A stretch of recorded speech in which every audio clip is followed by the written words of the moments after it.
우리 하나님 말씀 보도록 하겠습니다. 우리 하나님 말씀은 사도행전 1장 1절에서 11절까지 말씀입니다. 사도행전 1장 1절에서 11절까지 말씀입니다. 우리 한 절씩 교독함으로 읽도록 하겠습니다.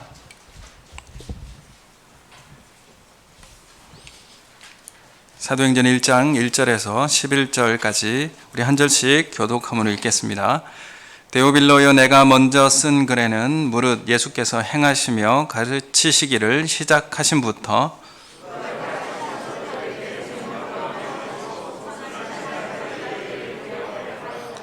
그가 고난받으신 후에 또한 그들에게 확실한 많은 증거로 친히 살아계심을 나타내사 40일 동안 그들에게 보이시며 하나님 나라의 일을 말씀하시니라.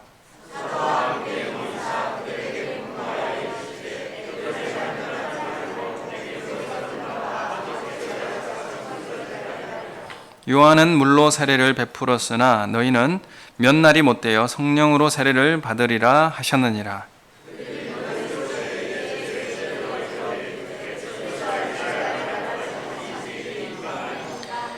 이르시되 때와 시기는 아버지께서 자기의 권한에 두셨으니 너희가 알 바 아니요.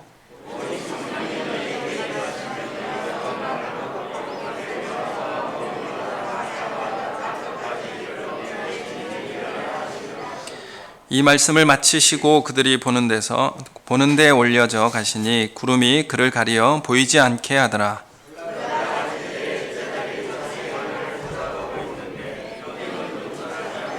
같이 읽겠습니다. 이르되 갈릴리 사람들아, 어찌하여 서서 하늘을 쳐다보느냐? 너희 가운데서 하늘로 올려지신 이 예수는 하늘로 가심을 본 그대로 오시리라 하였느니라. 아멘. 반갑습니다. 우리 앞뒤 저기 계신 분 인사하겠습니다. 사랑합니다. 축복합니다. 감사합니다. 오셔서 감사합니다. 우리 인터넷으로 가정에서 예배를 드리시는 우리 성도님들께도 하나님 은혜가 함께하기를 원합니다. 우리 이 지역에 여전히 코로나가 이게 전염이 중단되지 않고 이제는 한 사람 걸으면 알 수 있는 사람까지 이제 가까이 오는 것 같아요. 그래서 지역에 코로나가 확산되고 있는 상황에서 우리가 하나님 앞에 예배를 드린다.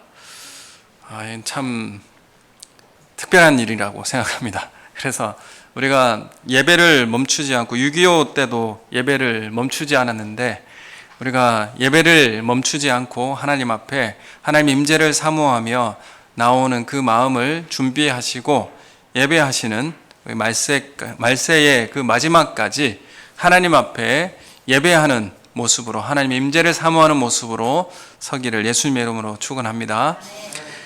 우리가 그 누가복음 22장을 이제 어느 정도 마무리를 하려고 합니다. 왜냐하면 고난 주간이 되면 내년에 다시 그 누가복음 22장 이후에 이어서 하겠습니다. 그래서 오늘은 사도행전을 이후로 오늘 우리 교회가 확장하는 교회를 주제를 삼았지 않습니까? 확장하는 교회를 통하여서 사도행전을 묵상하기를 원합니다. 오늘 1절에 쓴 글에서 보면 내가 먼저 쓴 글에는 먼저 쓴 글이 뭐겠습니까? 누가복음이죠. 누가가 데오빌로에게 헌정하면서 내가 먼저 쓴 글에는 무릇 예수께서 행하시며 가르치시기를 시작하신부터 그가 택하신 사도들에게 성령으로 명하시고 승천하신 날까지의 일을 기록하였습니다. 이제 이 내용이 이제 누가복음에 기록된 내용이라는 것이죠. 그 다음 이제 사도행전 그 다음 시리즈입니다. 그 성령으로 명하시고 난 다음 승천하신 날 그 이후에 그 일들을 기록한 것이 바로 사도행전의 내용입니다. 그래서 누가의 기록한 글을 보면 중심 내용들이 있습니다. 중심 내용들 중에서 여러 가지를 말씀드릴 수 있지만 그 중에서도 누가는 뭘 강조하고 싶었느냐 하면 성령 하나님이에요. 성령 하나님의 역사와 임재 이런 것들을 강조하고 있습니다. 그게 또 어디에서 나오느냐 하면 2절 말씀을 함께 읽겠습니다. 1장 2절 말씀 시작. 택하신 사도들에게 성령으로 명하시고 승천하신 날까지 이를 기록하였노라. 아멘. 여기서 보면 누가는요 마태복음 28장에는 성령이 명하셨다는 기록이 없어요. 그런데 누가복음에는 이렇게 명시하며 기록하고 있어요. 그가 택하신 사도들에게 어떻게 명하셨다고요? 성령으로 명하셨다. 이렇게 기록을 하고 있습니다. 그만큼 누가는 성령의 충만함, 또 성령의 세례, 이런 것들, 성령의 역사, 이런 것들을 강조하고 기록을 하고 있습니다. 그래서 이 성령의 세례, 오늘 제목을 성령의 세례라 이렇게 제목을 정했는데, 그러면 성령의 충만과는 어떤 차이가 있습니까? 성령 세례와 성령의 충만은 어떻게 구분할 수 있습니까? 우리 제자반을 한 우리 성도님들은 누누이 제가 이 내용에 대해서 자세히 설명을 드렸기 때문에 잘 알지만, 성령 세례는 단회적입니다. 성령 세례는 한 번 있습니다. 그래서 우리가 예수 그리스도를 주로 고백할 때에 성령 하나님 우리 가운데 내주하시고 내재하십니다. 그래서 우리를 영원히 떠나지 않으십니다. 그래서 성령 세례는 한 번 있습니다. 그리고 영원하게 우리와 함께 하신다는 것이고, 그러나 성령의 충만함은 여러 번 있습니다. 반복적으로 우리에게 주어집니다. 그래서 성령 충만했다가도 못할 때가 있고, 충만할 때가 있고 못할 때가 있고, 그렇잖아요. 그래서 성령 충만은 이렇게 반복적으로 우리에게 주어집니다. 그러나 우리가 사모해야 할 것은 성령 충만함을 사모하는 마음이 우리 가운데 필요한 것이죠. 그러면 성령의 세례와 성령 충만함이라는 것은 어떤 것인가? 그것이 어떤 방언을 하거나 이적과 기사가 드러나는 것이 성령 세례나 충만의 그런 표현과 역사는 아닙니다. 성령의 세례와 성령 충만이라고 하는 것은 어떤 의미로 포괄적으로 이야기할 수 있냐면, 하나님의 말씀이 좋은 거예요. 하나님의 말씀을 지키기가 너무나 감사하고, 하나님을 생각하면은 눈물이 나고 감사하고 기쁜 겁니다. 여러분, 그게 이제 한마디로 표현할 수 있는 거예요.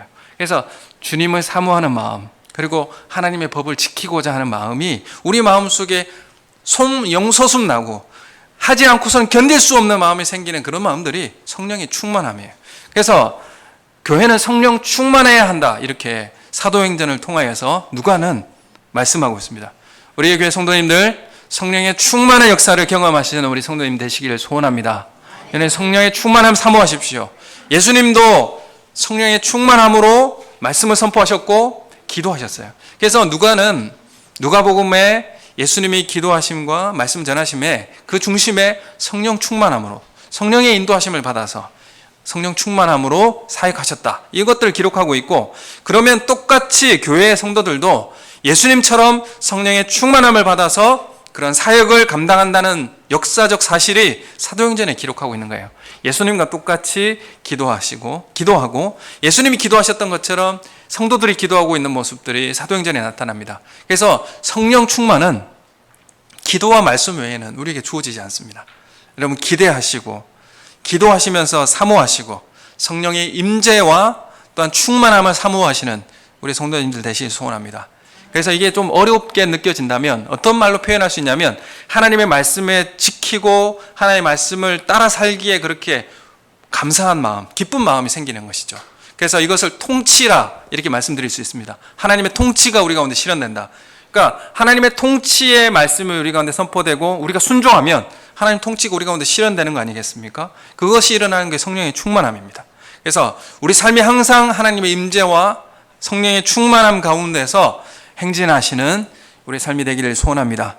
그럴 때에 우리 교회가 확장하는 교회가 될 줄로 믿습니다. 여러분, 우리가 할 수 없었던, 우리가 막혀있던 모든 것들이 예수 그리스도 안에서 새롭게 시작할 수 있는 그런 길을 열어내는, 새로운 길을 가게 되어지는 우리 교회가 되길 예수님의 이름으로 축복합니다.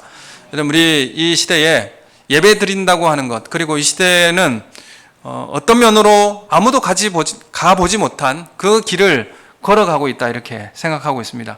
여러분, 어떻게 이 길을 헤쳐나가고 이 길을 주님과 함께 동행할 것인가? 성령의 인도하심을 구해야죠. 어떻게 우리의 마음대로 우리의 길을 찾을 수 있겠습니까? 그래서 우리가 더욱더 필요한 것은 뭐냐면 성령의 임재와 인도하심을 간구하셔야 되는 것입니다. 어떻게 기도하지 않고 하나님의 인도하심을 바라겠습니까? 여러분, 그래서 오늘 예수님은 우리에게 말씀하실 때에 4절에 이렇게 제자들에게 말씀하셨어요. 4절 말씀 우리 함께 읽겠습니다. 시작. 사도와 함께 모이사 그들에게 분부하여 이르시되 예루살렘을 떠나지 말고 내게 들은 바 아버지께서 약속하신 것을 기다리라. 아멘. 여러분, 예수님께서 제자들에게 뭐라고 말씀하셨어요. 성령의 세례 임재하심을 준비하면서 뭐라고요? 기다리라. 기다려라 이렇게 말했습니다. 기다려라. 여러분 우리가 이 기다리라고 하는 것이 참 중요한 메시지입니다. 여러분 하나님 말씀하시는 것을 기다리셔야 되고 하나님의 임재를 기다리셔야 돼요. 그것이 우리가 어떠한 길로 나아갈지에 대한 순서가 되는 것입니다. 그래서 우리 사도행전 1장 1절부터 11절까지의 말씀을 요약하자면 성령 하나님의 역사를 통하여서 이 내용을 요약하자면 사도들에게 성령으로 명하셨던 그 예수님이 뭐라고 말씀하셨냐면 예루살렘 떠나지 말고 약속을 기다리라 하셨는데 그 약속이 뭐냐면 너희가 며칠이 못되어 성령으로 세례를 받을 것이다. 오직 성령이 너에게 임하시면 너희가 권능을 받고 예루살렘과 온 유대와 사마리아와 땅끝까지 이르러 내 증인이 될 것이다. 이것이 바로 예수님께서 기다리라고 한 이유예요. 기다리면 성령이 약속에 따라서 임하실 것이고 그 성령이 임하시면 너희가 갈 길을 알게 해줄 것이다. 이렇게 말씀하시는 겁니다. 여러분 그래서 약속을 기다리는 것, 기다리는 삶은 우리의 신앙에 있어서 어떤 면으로 필수 요소가 됩니다. 잠시 이제 누가복음에 대해서 누가복음과 사도행전에 보면 누가복음은 이렇게 이제 기록되죠. 갈릴리에서부터 예루살렘까지 이렇게 기록이 되죠. 갈릴리에서 제자들을 데리고 예루살렘으로 여행하면서 기록된 내용들이 비유들이 쭉 나오고 예루살렘 성에 입성하시면서 십자가에 달려 죽으시는, 그러니까 갈릴리에서 예루살렘까지의 여정을 기록하고 있고 사도행전은 예루살렘에서부터 성령의 세례와 충만함을 받고 온 유대와 사마리아 땅끝까지 이렇게 나아가는. 그래서 복음이라고 하는 것은요 예루살렘 중심성도 있고 그리고 흩어짐이 함께 나오는 것입니다. 그래서 우리 교회도 어떤 모습으로 드러나야 되냐면 예수 그리스도 안에서 하나됨의 모임이 필요하고 그리고 또한 성령의 충만함 가운데 흩어지는 것이 우리 가운데 필요하다는 것입니다. 이 두 가지가 교회에 함께 소유하고 있어야 돼요. 그래서 우리가 성령의 충만함과 성령의 세례를 통하여서 세상 속에 파송받은 예수 그리스도의 제자로서 흩어지는 역사, 흩어지는 역사도 바로 성령님께서 인도하시는 역사라는 사실을 믿으시기 바랍니다. 그래서 우리가 모이고 기도하고 하는 일도 열심히 하시고 또한 우리가 성령의 충만함을 받아 흩어지는 역사, 그리고 우리 직장과 우리 가정 가운데 성령의 충만함으로 복음을 전하여 흩어질 수 있는, 그래서 그곳에서 하나님의 역사를 드러내는 그런 귀한 우리 성도님들 되시길 예수님의 이름으로 축원합니다. 그래서 우리 교회가 확장하는 교회가 되기를 소원합니다. 그래서 이게 물리적으로 확장되는 것뿐만 아니라 우리 내면에 갇혀져 있는 모든 것들도 예수 그리스도 안에서 새롭게 열려지고 확장되어지는 그런 우리 성도님들 되시기를 예수님의 이름으로 축원합니다. 여러분 그래서 이 예수님께서 약속을 기다리라고 하는 것은 우리에게 참 중요한 신앙의 요소입니다. 기다림이 없는 곳에는 응답도 그리고 성취도 기쁨도 잘 주어지지 않습니다. 그래서 우리가 사실 하나님을 기다리는 것, 이 신앙이라고 하는 것은 하나님을 기다리는 것이다 이렇게 말씀드릴 수가 있습니다. 그리고 성령의 임재를 기다리고 성령의 인도하심을 기다리고 그분의 지시하심을 기다리는 것이 바로 교회가 생명력을 회복하는 길이 되는 것입니다. 그래서 여러분 우리가 하나님의 임재를 기다리고 하나님의 역사를 기다리는 그런 모습들이 우리 가운데 필요한 것이죠. 그게 그 중심에 뭐가 있습니까? 기도가 있는 거예요. 성령님을 기다리라는 말씀은, 기다리라는 말은 말씀보다 앞서지 말라는 의미가 있어요. 그래서 하나님의 지배를 받는 것, 성령의 충만함은 하나님의 말씀의 지배를 받는 것이다 이렇게 말씀드렸지 않습니까? 하나님의 지배를 받으며 살라는 것이 바로 기다리라는 말입니다. 그리고 더딜지라도, 내가 생각하기에 좀 더디고 좀 늦게 간다고 할지라도 하나님의 뜻과 방법에 따라서 살고 하나님의 때를 기다리며 살아가는 것이 바로 주님께서 말씀하신 기다리라, 그런 의미가 담겨져 있는 것입니다. 여러분 우리가 말씀을 대하면서 우리가 한 주를 준비하면서 여러분 어떤 마음으로 보내셨습니까? 여러분 주일을 기다리는 것이 중요한 의미를 가지고 있어요. 주일을 준비하고 예비하며 기다리지 못하면 참 예배자로 준비되지 못합니다. 여러분 어떤 마음으로 한 주 동안 보냈습니까? 어제 밤늦게까지 드라마 보셨습니까? 아니면 어디서 많은 시간을 어디서 보내시고 이 예배 자리에 나오셨습니까? 여러분, 이 준비하며 기다리는 것, 이것이 어떤 면으로 예배자로서 준비되어지는 모습이라는 것을 말씀하고 있습니다. 여러분, 어느 교회 집사님이 하나님 앞에서 잘 참을 수가 없어가지고 인내심 달라고 기도합니다. 인내심을 좀 주십시오. 참을 수 있게 주십시오. 그러다가 하나님 앞에 기도하면서, 주여 저에게 오래 참을 수 있도록 인내를 주시옵소서, 오늘 당장 주시옵소서. 이게 이제 우리의 기도의 모습이 되는데, 그래서 우리도 참 조급함이 참 많이 있습니다. 당장 주시면 좋겠고 당장 우리에게 일어났으면 좋겠다는 이 조급함이 우리 가운데 있는데, 사실 이 조급함이라고 하는 것은 언제나 우리 마음에 불신앙이 함께 있다는 것을 우리가 알게 됩니다. 이 조급함이라고 하는 것이 하나님의 말씀을 더 앞서려고 하는 것들이 우리에게 참 많기 때문에 이 조급함이라는 것이 우리에게 찾아오게 되는데, 하나님의 임재를 기다리지 못하고 나를 앞세우는 그런 일들이 바로 기다리지 못하는 데에서 오게 되는 것이죠. 여러분, 주님 앞에서 인내하시고 하나님의 말씀이 임하시고 통치가 임하는 데까지 기다리시고 인도받는 귀한 역사가 우리 가운데 있기를 소원합니다.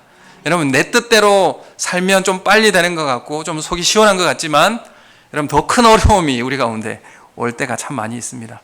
그래서 하나님의 인도하심을 구하고 기다리시는, 성령의 임재를 기다리시는 그런 은혜가 있기를 예수님의 이름으로 소원합니다. 여러분, 세상은 참 속도에 민감하죠. 좀 빨리빨리 좀 했으면 좋겠다는 그런 속도감이 있습니다. 그러나 우리는 그렇지 않습니다. 우리의 불평은 어디에 있습니까? 내 속도대로, 내가 원하는 대로 하나님께서 움직이시지 않는 것에서부터 우리의 불평이 나오게 되는 것이죠. 그래서 진정한 신앙이라고 하는 것은 누구의 지배를 받느냐는 것입니다. 내가 내 뜻대로 하는 것이 아니라 하나님의 통치와 지배를 받는 거예요. 하나님의 말씀하시면 움직이겠습니다. 하나님께서 멈추면 멈추겠습니다. 여러분, 그것이 바로 기다리라는 의미 가운데 내재된 모습입니다. 이스라엘 백성들의 광야에서 하나님께서 3일길을 먼저 가셔가지고 예비하셨어요. 그래서 구름 기둥과 불 기둥이 가면 이동하고 멈춰서면 그 자리에 텐트 치고 정착하였습니다. 그래서 하나님의 임재와 인도하심을 따라 광야를 행진하였던 것이 바로 이스라엘의 모습이라고 한다면, 여러분, 이 시대에 우리가 성령 하나님의 임재와 인도를 따라 살아간다는 것은 얼마나 더 큰 중요한 문제라는 것을 우리는 깨닫게 되는 것입니다. 오늘 이 사도행전은 오순절 성령이 강림하심, 성령의 약속이 우리 가운데 임하실 때까지 기다리라고 하였는데, 뭘 기다리라고 하느냐면, 에스겔서에 말씀하면 하나님의 약속의 말씀이 있어요. 에스겔서 36장 26절 말씀 이하에 보면, 에스겔서 36장 26절 말씀 제가 읽어드리겠습니다. 또 새 영을 너희 속에 두고 새 마음을 너희에게 주되 너희 육신에서 굳은 마음을 제거하고 부드러운 마음을 줄 것이며, 또 내 영을 너희 속에 두어 너희로 내 율례를 행하게 하리니 너희가 내 규례를 지켜 행할지라. 내가 너희 조상들에게 준 땅에서 너희가 거주하면서 내 백성이 되고 나는 너의 하나님이 되리라. 아멘. 이 그날의 하나님의 약속이 무엇이었습니까? 내 영을 내 마음에, 내 속에 두고, 그러니까 성령 하나님 내 속에 내주하시겠다는 성령의 세례, 이것을 약속하셨어요. 그래서 성령의 내주하심이 있으면 어떻게 된다고 합니까? 하나님의 법을 우리 마음속에 새겨서 지킬 수 있도록, 하나님의 통치와 임재와 인도함을 따라 살아갈 수 있도록 내 마음속에 두어 마음이 부드러운 마음을 주실 것이다, 이렇게 말씀하는 것입니다. 이 약속이 이제 언제 일어나는 것이죠? 오순절 성령의 역사가 강림하시면서 이루어지게 되는 것입니다. 그래서 예루살렘을 통해 기다리라 이렇게 말씀하셨는데, 성령의 임재를 기다리고 성령의 인도하심을 기다리고 성령님의 지시하심을 기다리는 것이 교회가 생명력을 얻는 회복의 길입니다. 여러분, 우리도 성령의 임재를 사모하며 성령의 임재를 구하는 것이 여러분 우리의 생명력을 회복하는 길입니다. 여러분, 성령의 임재를 구하십시오. 그리고 성령의 임재를 따라 살아가는 귀한 은혜가 있기를 예수님의 이름으로 소원합니다. 그래서 계시록에도 보면요, 7교회에 항상 하는 말씀이 있습니다. 성령이 교회들에게 하시는 말씀을 들을지어다, 이렇게 말씀하고 있어요. 그러니까 성령의 인도하심과 임재를 벗어나서는 우리는 살아갈 수 없는 존재라는 것을 우리에게 말씀하고 있습니다. 그래서 예루살렘에서 온 유대와 사마리아 땅 끝까지 증거자가 되게 하기 위해서는 성령의 임재, 성령의 충만함을 기다리라, 소유하기를 기다리라, 이렇게 당부하신 것입니다. 그래서 이 성령 강림절, 그러니까 오순절 성령 강림의 사건은 오순절파에서는 이게 이제 계속 반복적으로 일어날 수 있다 이렇게 이야기하지만 이 성령의 강림 사건은 역사적 단회적 사건입니다. 한 번밖에 있을 수 없는 사건이에요. 그러니까 이 땅에 하나님의 약속이 실현된다는 사실을 역사적 사실로 보여주기 위해서 한 번 존재하는 사건이 바로 오순절 사건입니다. 그래서 우리 가운데 성령의 세례, 성령의 충만함이 함께 하심을 보여주시는 사건이 됩니다. 그래서 이 오순절 성령의 임재하는 사건, 성령의 충만함과 성령의 세례를 통하여서 하나님의 법이 우리 마음속에 새겨지고 하나님의 말씀을 지키기를 사모하는 마음들이 우리 마음속에 충만해지는 것이죠. 충만해지면 그것이 성령의 충만이라 이렇게 말씀드릴 수 있어요. 그래서 성령의 충만함은 감정을 뛰어넘습니다. 너무 기쁜데 눈물이 나는 거예요. 이게 어떻게 설명이 되겠습니까? 기쁜데 눈물이 나고 감사하는데 충만해지는 것이죠. 감각을 넘치는 은혜가 바로 성령의 충만한 은혜입니다.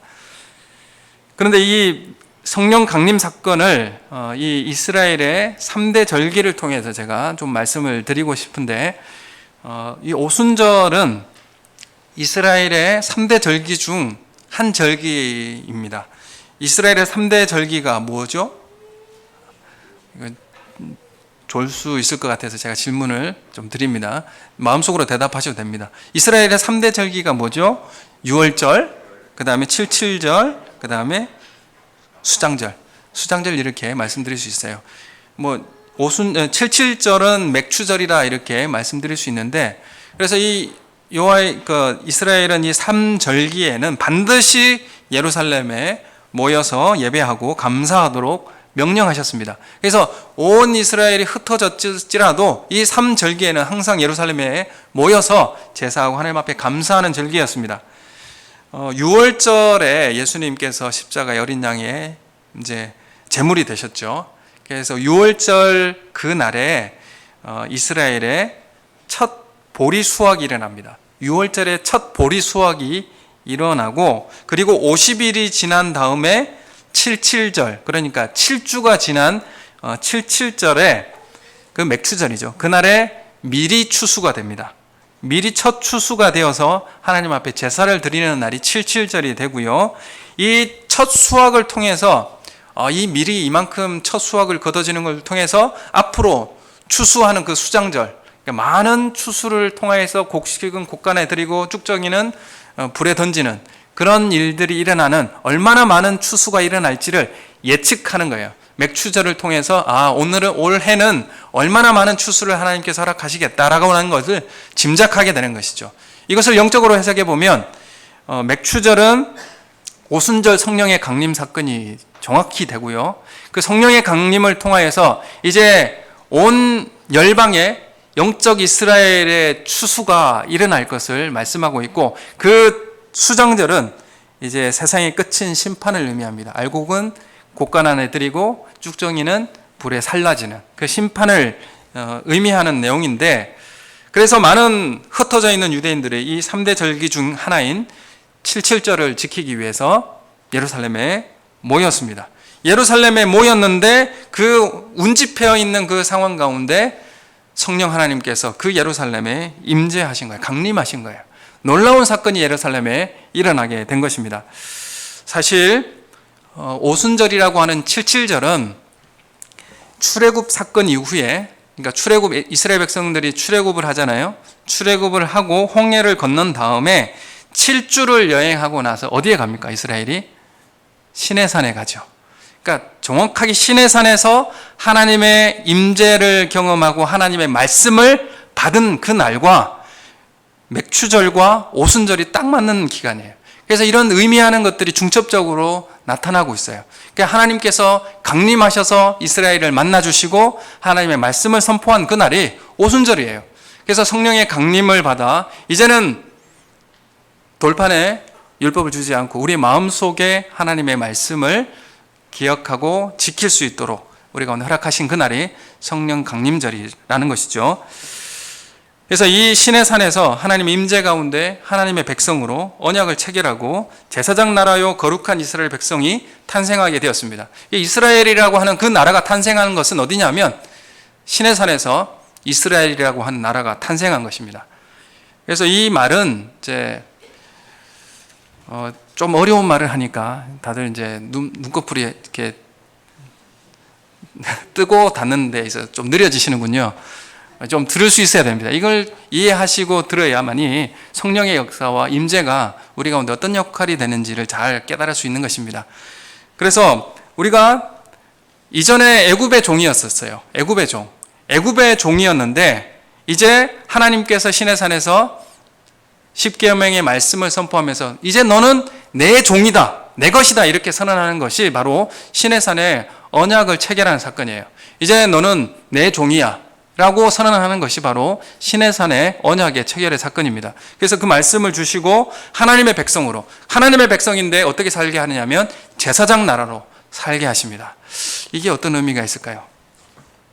그래서 이 신의 산에서 하나님께서 십계명을 주시고 언약을 체결하시고 이스라엘이라고 하는 국가가 세워지게 되는데, 마찬가지로 6월절에 예수님이 십자가에 죽으시고 부활하신 날 이후 50일 이후에 약속하신 성령 강림이 이루어졌습니다.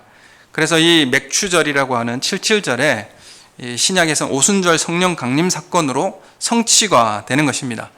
그래서 유대인만 하나님의 백성 자녀가 되는 것이 아니고 오순절 성령 강림 사건을 통해서 모든 민족으로 영적 이스라엘 백성을 삼는 시작이 이루어지고, 그리고 성령이 모든 민족에게 보편적으로 부어지는 그런 시작이 되는 것입니다. 열방의 모든 백성들이 하나님 영적 이스라엘 백성이 되는 그런 시작의 출발이, 첫 열매가, 첫 미래 추수가 바로 오순절 성령의 강림으로 이루어지게 된 것입니다. 그리고 앞서서 예수님의 6월절에 어린 양이 되어서 첫 열매가 되시고 그 씨가 썩어져 죽음으로 인하여서 모든 열방의 하나님의 이스라엘 백성의 생명을 가져다 주는 추수의 역사가 일어나게 되는 것이죠. 우리가 그래서 출애굽의 이 역사를 바라보면 우리가 임재, 성령 하나님의 충만과 성령의 임재가 왜 중요하느냐 하면, 출애굽에서 보면 이스라엘 백성들이 10가지 재앙과 기적들, 그리고 홍해 바다를 건너면서 놀라운 역사를 경험하잖아요. 이렇게 놀라운 역사와 기적을 체험했으면 정말 신앙이 좋고 하나님 잘 믿을 텐데, 그들이 3일길 광야로 들어가서 목이 마르자 물을 못 얻고 마라에서 물이 써서 못 먹자 바로 모세에게 원망을 합니다. 하나님 원망하고, 이게 어떻게 가능한 일인가? 엄청난 하나님의 역사 기적을 경험했는데 이스라엘이 3일길 광야를 걸어가면서 물이 없으니까 하나님은 원망해요. 그리고 출애굽기 16장에 가면 애굽에서 나온 지 한 2달째가 될 때에 애굽에서 먹던 고기 생각이 나서 죽고 싶다고 합니다. 그래서 모세와 아론을 원망하죠. 우리가 거기서 잘 먹고 잘 살면 되는데 여기까지 끌어내서 우리를 죽이는구나 이러면서 원망을 합니다. 또 17장에 가면 르비딤에서 물이 없어서 우리와 우리 자녀와 짐승을 죽이는구나 그러면서 또 원망합니다. 그래서 14장에 출애굽해가지고 19장에 신의 산에 이르기까지 이스라엘의 삶은 뭐라고 말씀드릴 수 있냐면 불평과 원망과 불순종의 모습으로 그 신의 산까지 가고 있는 모양을 우리가 보게 됩니다. 그리고 19장에 출애굽기 19장에 보면 이웃고 신의 산에서 하나님께서 하나님의 임재를 철저히 준비시켜요. 그럼 어떻게 준비시키냐면 출애굽기 19장 10절에서 11절 말씀해 보면 여호와께서 모세에게 이르시되 너는 백성에게로 가서 오늘과 내일 그들을 성결하게 하며 그들에게 옷을 빨게 하고 준비하게 하여 셋째 날을 기다리게 하라. 이는 셋째 날에 나 여호와가 온 백성의 목전에서 신의 산에 강림할 것이니 이렇게 말씀합니다. 그래서 19장에 출애굽기 19장에 가면 신의 산에서 하나님의 강림을 준비하게 합니다. 거기서 준비하게 하는 내용 중에서 보면 출애굽기 19장 10절 이하에 보면 너희 성결하게 하고 옷을 빨게 하고 준비하여 기다리게 하라. 준비하여 기다리게 하라. 여러분, 이게 성령의 임재와 다스림을 준비하여 기다리라는 것과 똑같이 나타나게 됩니다. 그래서 온 백성의 목전에서 시내산에서 하나님께서 강림하실 것을 준비하라, 이렇게 말씀하고 계세요. 그래서 여기서 하나님을 만날 준비를 할 때 그들의 불평이 사라졌어요. 그들의 원망도 사라졌어요. 여러분, 우리가 기적을 많이 경험하고 우리도 병에 막 낫고 삶도 너무 잘 풀리고 그러면, 그런 거 경험하면 신앙도 좋아질 것 같지만 절대 그렇지 않다는 거예요. 이스라엘이 얼마나 놀라운 기적을 경험했습니까? 3일 길 못 참았어요. 3일 길 먹을 물이 없으니까 바로 원망했어요. 그런데 실제로 우리 삶에는 무엇이 필요하냐는 것이냐면 하나님의 임재가 필요하다는 것입니다. 출애굽기 19장에 하나님 임재를 준비하고 기다리라, 성결케 준비하라. 이것이 바로 우리가 이 땅을 살아가는 방식이라는 것이죠. 하나님 임재를 사모하고 성령의 충만함을 구하여만이 우리의 삶 속에서 하나님의 인도하심을 따라 살아갈 수가 있는 것입니다. 여러분, 기적이 중요한 문제가 아니에요. 여러분, 성령의 충만한 임재를 사모하십시오. 여러분, 기적을 추구하시는 삶보다는 성령의 충만한 임재를 사모하시는 삶이 되시기를 예수님의 이름으로 소원합니다. 여러분, 이 임재라는 것이 얼마나 중요한가. 그래서 여러분, 하나님 앞에 가까이 나아가기 위해서는 얼마나 성결하게 준비해야 될 것인지를 우리에게 말씀하고 있어요. 거룩한 백성의 모습으로 나와야 할 것을 말씀해 주고 있습니다. 그래서 여러분, 주일날 하나님의 임재 가운데, 또한 우리 삶 속에 하나님 임재를 사모하며 준비하면서 얼만큼 주일을 준비하고 예배하며 나오셨습니까? 하나님 앞에 준비하고 예배하고 성결케 하고 말씀 앞에 서는 것이에요. 이스라엘이 그렇게 섰습니다. 하나님 임재를 사모하는 마음은 이런 모습으로 하나님 앞에 서는 것입니다. 그리고 출애굽기 19장에 보면 하나님이 강림하실 때 산 위에서 어떤 일이 생겼습니까? 구름이 자욱하고 크게 땅이 흔들리고 진동하고, 그리고 나팔 소리가 점점 커지면서 하나님께서 음성으로 대답하십니다. 음성으로 말씀하셨어요. 그래서 십계명을 하나하나 이스라엘 백성들에게 말씀을 해주십니다. 여러분, 우리가 알기로 이스라엘 백성이 십계명을 하나님의 말씀 직접 듣지 않고 모세가 글로 써줘서 이렇게 들려줬다고 알고 계실 수 있지만, 명확하게 보시면 하나님의 말씀을 그대로 듣게 해주셨어요. 바로 듣게 해주셨어요. 이스라엘이 준비하여서 하나님 임재 가운데 들어가 하나님의 말씀을 들었습니다. 이스라엘이 직접 하나님의 음성을 들었다는 거예요. 여러분, 그래서 임재라고 하는 것은 하나님의 말씀을 듣고 그 말씀대로 따라 살아가는 거예요. 그래서 하나님께서 십계명 하나하나를 직접 음성으로 말씀해 주실 때에 여러분이 그렇게 듣는다면 여러분 마음이 어떻겠습니까? 진동 가운데 큰 나팔 소리와 같은 그 소리로 우리에게 말씀하실 때 여러분은 어떻게 듣겠어요? 이스라엘은 그때 들으면서 떨면서 들을 수가 없어가지고 어떻게 말하냐면 모세에게 우리가 듣도록 해달라고, 당신이 듣고 와서 우리에게 말하게 해달라고 요청을 합니다. 들을 수가 없어서 우리가 죽을 것 같다고 그렇게 말하면서 모세에게 당신이 좀 듣고 우리에게 대신 말해 주십시오, 이렇게 요청을 해요. 그래서 하나님 앞에서 이스라엘은 직접 말씀을 듣게 되었습니다. 여러분, 이스라엘이 하나님의 음성을 임재 가운데 말씀을 들을 때에 마음의 준비를 잘하고 들었어요. 성결케 하고 거룩케 하고 준비하였습니다. 그리고 기다렸어요. 이게 임재를 기다리는 방식입니다. 지금 이스라엘은 어떤 마음으로 듣고 있는가 하면, 하나님의 임재 가운데 하나님의 말씀을 어떤 마음으로 듣고 있느냐 하면 죽을 마음을 가지고 듣고 있는 거예요. 여러분, 우리가 하나님의 말씀을 대할 때 죽을 마음을 가지고 듣고 계십니까? 죽을 것 같은 마음을 가지고 듣고 계셔야 돼요.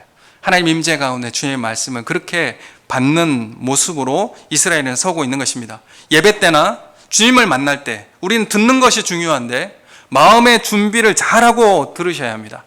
그리고 우리의 예배와 주님을 만나는 삶의 준비는 너무나 중요한 문제입니다. 오늘 사랑하는 우리 성도 여러분, 이 자리에 오시기까지 정말 성결하게 준비하고 하나님 임재를 사모하는 마음으로 나오시는 우리 성도님들 되시기를 소원합니다. 그래서 출애굽기 20장 20절 이하의 말씀에 보면 모세가 백성에게 이르되 두려워하지 말라, 하나님이 임하심은 너희를 시험하고 너희로 경외하여 범죄하지 않게 하려 하심이다, 이렇게 말씀하세요. 하나님의 임재를 사모하는 마음, 하나님의 임재 가운데 들어가는 것은 두려워함으로 범죄하지 않도록 하게 하기 위해서다. 이렇게 말씀하고 있어요. 그래서 우리가 성령의 임재가 그토록 소중하고 중요한 것은 하나님을 경외함으로 우리가 범죄하지 않게 하기 위하여서 하나님 우리에게 임재하여 말씀하신다. 이렇게 말씀하고 있습니다.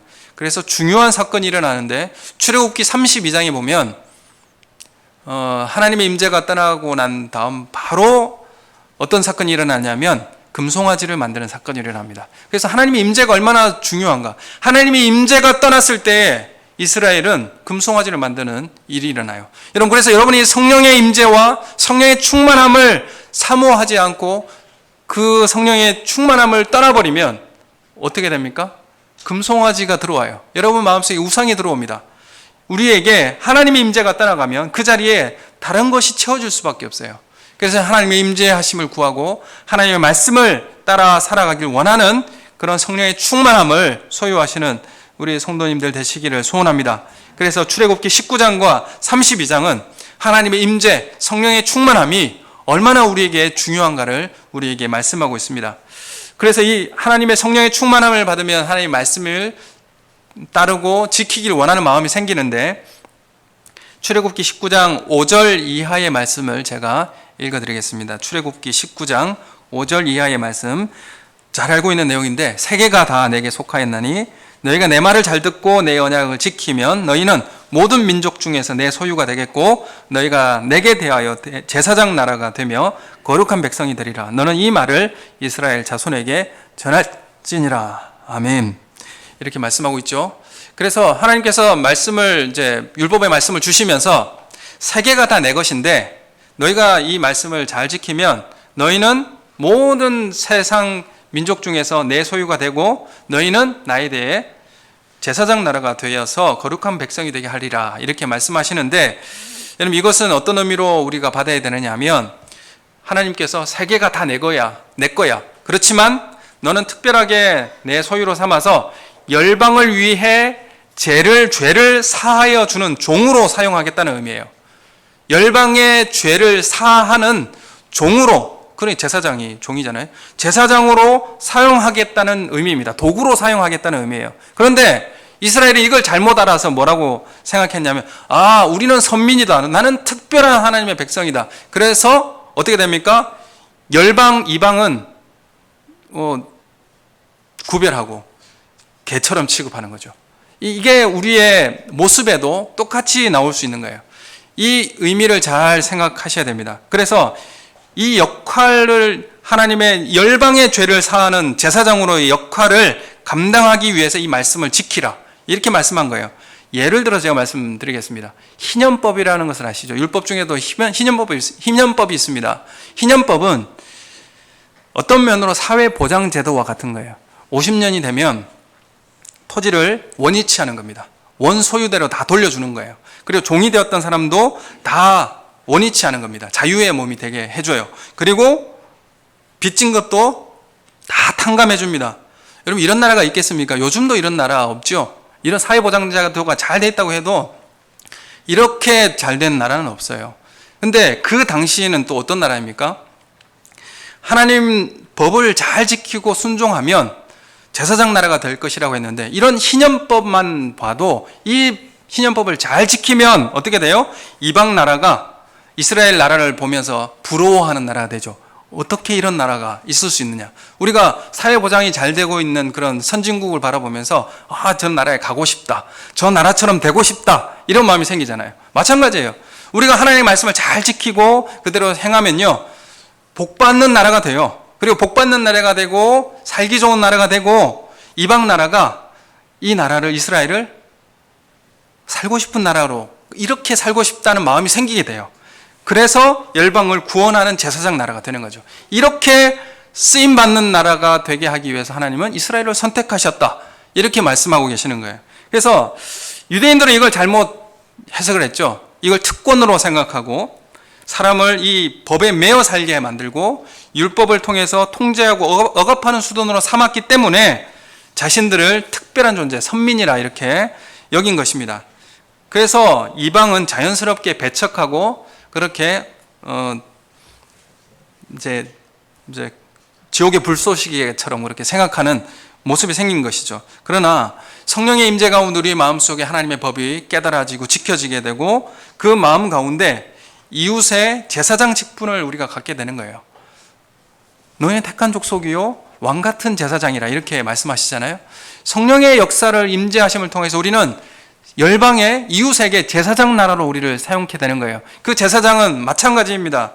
오늘 이 성령의 역사로 인하여서 우리가 하나님의 말씀을 잘 지키고 따라가는 교회가 되면 어떻게 됩니까? 사도행전 초기에 교회들이 모든 자기의 것을 내 것으로 여기지 않고 유무상통했지 않습니까? 그것을 보고 많은 사람들이 교회를 칭송했고 교회를 자랑했습니다. 그리고 좋게 보았죠. 마찬가지입니다. 우리가 성령의 충만함 가운데 교회가 하나님의 통치와 임재 가운데 살아가게 되면 제사장 교회가 되는 거예요. 그리고 이웃을 섬기게 되고 많은 사람들이 교회로 나오게 되는 것이죠. 이런 제사장의 모습으로 쓰임받게 되는 것입니다. 이 말씀이 바로 오순절 사건의 성취가 이루어지게 되는 거예요. 그것이 오늘 사도행전 1장 8절의 말씀으로 이루어지게 되는데 우리 함께 읽겠습니다. 사도행전 1장 8절 시작. 너희에게 임하시면 너희가 권능을 받고 예루살렘과 온 유대와 사마리아와 땅끝까지 이르러 내 증인이 되리라 하시니라. 아멘. 여러분, 그래서 여러분 우리가 성령의 임재와 충만함을 사모함으로 살아갈 때에 우리는 증인의 삶을 살게 되는 것입니다. 여러분, 이것이 바로 제사장적 직분을 행하는 교회가 되는 거예요. 여러분, 이것은 배척하고 우리끼리 모여서 할 수 있는 문제가 아닙니다. 성령 하나님은 우리를 권능을 주셔서 흩어지게 하는 것이죠. 교회가 성령에 충만하게 되면 하나님의 법을 잘 지키고 하나님 사랑, 이웃 사랑이 잘 증거되어져서 이웃에게 칭찬받는 교회가 되는 거예요. 그래서 나도 너와 같은 모습으로 좀 살고 싶다. 여러분이 각 삶의 처소나 직장에 파송되어서 여러분의 사는 삶을 통하여서 하나님의 임재 가운데 하나님의 인도하심 따라 살아갈 때에 이방 사람들은 여러분을 바라보면서 나도 당신과 같은 사람이 되고 싶습니다. 나도 당신과 같은 모습으로 살아가고 싶습니다. 여러분, 이런 마음이 생기는 것이 제사장 직분을 행하는 삶이에요. 그래서 제사장 직분은 열방의 죄를 사하는 그런 도구로서 살아가는 것입니다. 그래서 하나님의 법을 지키는 것은, 하나님의 법 우리 마음속에 새겨서 지키게 하는 것은 우리가 복받고 살기 위해서, 정말 행복한 삶을 살게 하기 위해서 우리에게 법을 주신 것입니다. 그걸 단편적으로 봐도 동성연애 같은 것도 율법에서 명확하게 금지하고 있는 법이지 않습니까? 여러분, 이 법을 어기고 마음대로 살면 어떻게 되죠? 황폐해지고 죽을 수밖에 없어요. 여러분, 그래서 율법이라고 하는 것은 내가 살기 위해서, 그리고 복받는 삶을 살게 하기 위해서 우리에게 주신 법이라는 것이죠. 우리 도구예요. 율법은 도구입니다. 우리가 살기 위해서, 복받기 위해서 주신 하나님의 도구라고 이렇게 우리에게 주신 것입니다.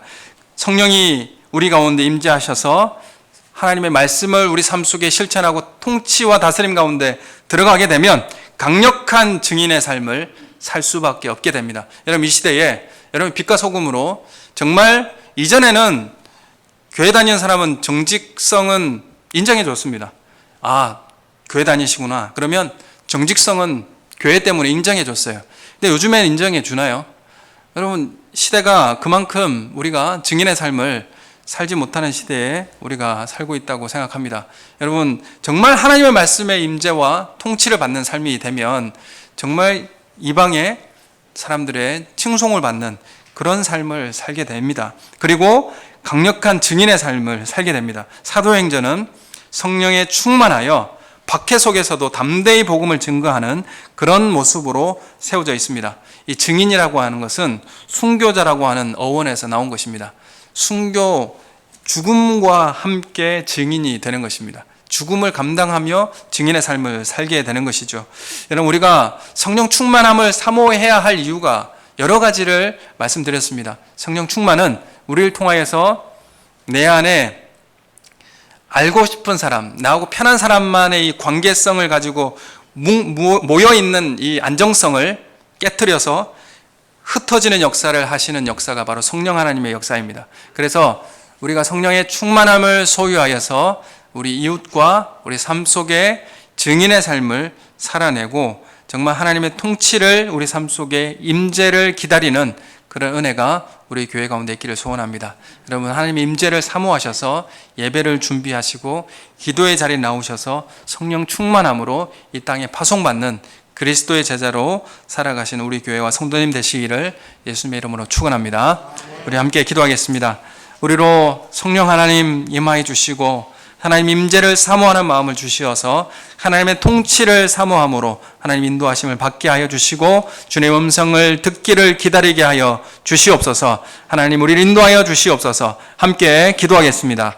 하나님 아버지의 은혜를 감사합니다. 하나님 내 마음과 내 뜻이 앞서서 하나님의 뜻을 구하지 못하였고 하나님의 임재를 사모하지 못했던 우리의 마음에 조급함을 용서하여 주시옵고 하나님 아버지 내 뜻보다는 하나님의 뜻이 앞서게 하여 주시옵고 하나님의 말씀이 임할 때에 우리가 이 땅의 제사장 나라로 제사장의 국가로 하나님 우리를 사용하여 주신다고 말씀하여 주었던 것처럼 하나님 우리가 갈릴리에서 예루살렘에 모이고 또한 예루살렘으로부터 온 유대와 사마리아 땅 끝까지 흩어지는 그리스도의 제자가 되게 하여 주시옵소서. 하나님 임재함을 사모하며 모이게 하여 주시고 증인의 삶으로 흩어지는 교회가 되어서 확장하는 교회로 하나님 나라를 위해 헌신하는 교회가 되게 하여 주시고 성령의 은혜를 우리 가운데 덧입혀 주시옵소서. 성령의 세례와 충만함을 우리 가운데 덧입혀 주셔서 하나님의 말씀이 우리 가운데 세워지는 귀한 역사 있게 하여 주시옵소서. 감사함을 드리옵고 예수님 이름으로 기도드립니다. 아멘.